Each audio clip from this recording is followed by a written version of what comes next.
আসসালামু আলাইকুম, hello everyone, আপনারা সবাই কেমন আছেন? আমিও আলহামদুলিল্লাহ ভালো আছি। আজকে আমি আমাদের জাতীয় ইলিশ মাছ রান্না করব।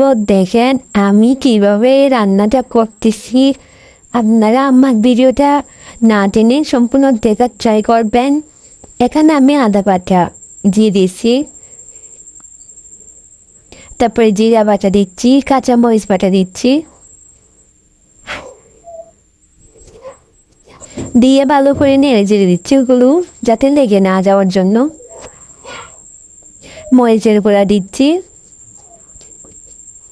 তারপরে অল্প করে পানি দিব। পানি বেশি একটা ইউজ করবো না, অল্প করে দিচ্ছি।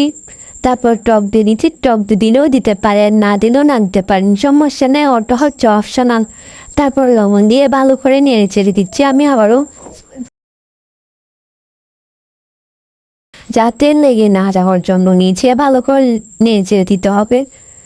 আমি ডিমলা ইলিশ মাছগুলো দিয়ে দিচ্ছি, আমি ওগুলো ফ্রাই করব।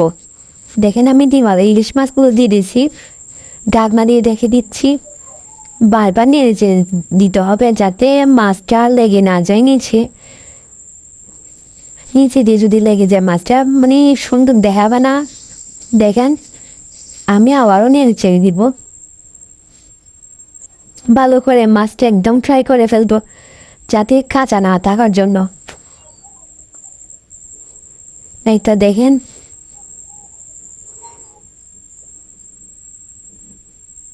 আপনাদের কাছে আমার ভিডিও কেমন লাগে আমাকে কমেন্ট করে জানাবেন, আর আমাকে সাবস্ক্রাইব করবেন।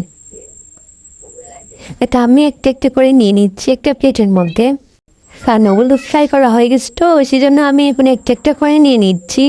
বুঝতে পারছেন? এই তো দেখেন আমি নিয়ে নিচ্ছি। এখন আমি পোলাও চাল দিয়ে নিচ্ছি ওইগুলোতে। একটু ভালো করে নেড়ে দিচ্ছি ওইগুলো।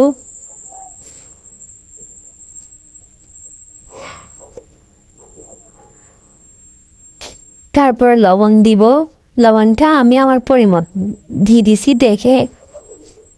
তারপরে ফুটন্ত গরম পানি দিয়ে দিচ্ছি, কাঁচা মরিচ দিয়ে দিয়েছি। দেখেন আমি এবার একটু নেড়ে চেড়ে দিব ভালো করে ভাতটা ফুটে যাওয়ার জন্য। এই তো দেখেন আমার রান্না অলমোস্ট শেষ পর্যায়ে চলে আসছে। তো আমি ইলিশ মাছগুলো বসাই দিয়েছি, তারপর পেঁয়াজটা করে রাখছি ওগুলো দিয়ে দিয়েছি। তো দেখেন আপনারা সবাই ভালো থাকবেন। আল্লাহ হাফেজ, আসসালামু আলাইকুম।